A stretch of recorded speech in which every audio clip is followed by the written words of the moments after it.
Usodolophu umasipala ombhaxa we-OR Tambo uthokozile Sokhanyile ebambisene nesebe lasesipoliseni baqhube uhlolo kwidolophu yaseMthatha ngenjongo zokudodobalisa ubudlobongela kunye nokuthengiswa kweziyobisi.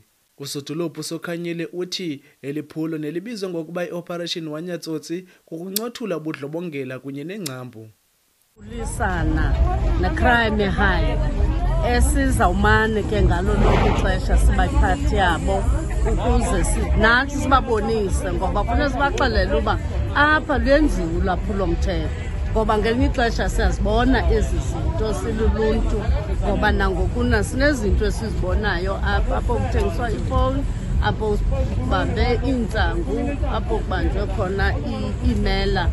So sisebenza ke notata upolisa abana ngoba umsebenzi wabo kodwa sifuna ukuba sibancedise ngoba bayazi ukuba sithe sihlala nabatsotsi, sithe sihlala nabantu balwaphulomthetho ngoba funeke sincedisene nabo ke ukulwa ulwaphulomthetho.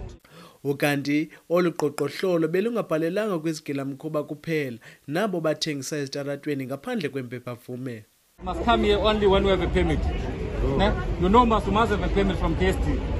Yeah, but it didn't tell us that it was brilliant. No. All the time, the permit must be reviewed. Kwindaba ze taxi image, ndingudala Nceba, ndisemthatha.